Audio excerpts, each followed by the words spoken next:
বিসমিল্লাহির রহমানির রহিম।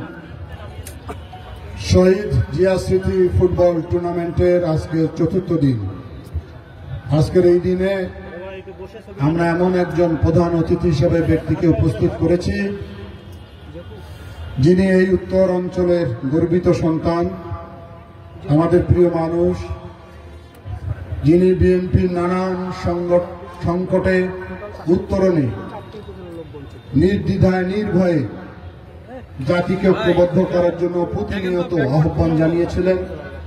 সে রাকসুর সাবেক ভিপি, বাংলাদেশ জাতীয়তাবাদী দলের সিনিয়র যুগ্ম মহাসচিব, আমাদের প্রিয় মানুষ অ্যাডভোকেট রুহুল কবির রিজভী ভাই।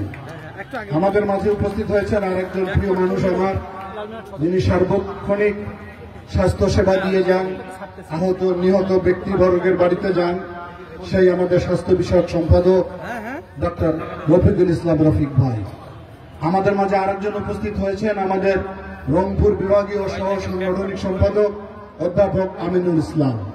উপস্থিত রয়েছেন রংপুর মহানগরের বিপ্লবী আহ্বায়ক শামসুজ্জামান শামু, সদস্য সচিব মাহফুজুল নবী দন, গাইবান্ধা জেলা বিএনপি সাধারণ সম্পাদক মাহফুজুল নবী টিটুল সহ বিএনপি এবং অঙ্গ সংগঠনের প্রিয় নেতৃবৃন্দ, সম্মানিত দর্শকবৃন্দ, উপস্থিত সম্মানিত সাংবাদিক বৃন্দ। জানেন, আমরা সবসময় একটা কথা বলে থাকি যে রাজনৈতিক নেতাদের কাজ শুধু রাজপথে মিছিল, মিটিং, শোভাযাত্রা করা নয়, দেশ গঠনও আমাদের বিরাট ভূমিকা রয়েছে।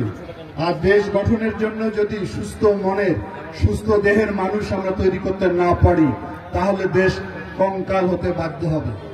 আপনারা জানেন, যখন বৈরী হাওয়া ছিল, দেখি দুঃশাসন ছিল, যখন স্বাভাবিক কর্মকাণ্ড, রাজনৈতিক কর্মকাণ্ড আমরা করতে পারতাম না, তখন আমরা এই ধরনের খেলার আয়োজন করেছি। আপনারা নানান ধরনের কালচারাল অনুষ্ঠান করে মানুষকে সংঘবদ্ধ করার আমরা চেষ্টা চালিয়েছি। এখন একটি মুক্ত বাংলাদেশ, আমরা মনে করি আগামী দিনে আমাদের প্রিয় নেতা তারেক রহমানের নেতৃত্বে একটি বৈষম্যহীন বাংলাদেশ, একটি দুর্নীতিমুক্ত বাংলাদেশ, একটি মেধাভিত্তিক বাংলাদেশ আমরা করতে চাই। সেই মেধাভিত্তিক বাংলাদেশ, বৈষম্যহীন বাংলাদেশ, সমতার বাংলাদেশের জন্য আমরা সবাই ঐক্যবদ্ধ থাকব। যত ধরনের ষড়যন্ত্র হোক, সেই ষড়যন্ত্র অতীতে যেমন বাংলার মানুষ মোকাবেলা করেছে, ইনশাআল্লাহ সামনের দিনে মোকাবেলা করব। আমরা আগামী দিনে বাংলাদেশের যে নতুন বাংলাদেশের স্বপ্ন আমরা দেখছি আমাদের প্রিয় নেতার নেতৃত্বে, সেই আন্দোলনে আপনারা সবাই আমাদের সঙ্গে থাকবেন কিনা জানিয়ে দেন। সকলকে আমার পক্ষ থেকে অশেষ ধন্যবাদ। বিশেষ করে রিজভী ভাইকে আমি ধন্যবাদ জানাই। উনি দাপ্তরিক কাজে এত ব্যস্ত থাকেন, আমি বলার সঙ্গে সঙ্গে উনি রাজি হয়েছেন। এর আগেও একবার উনি এসেছেন।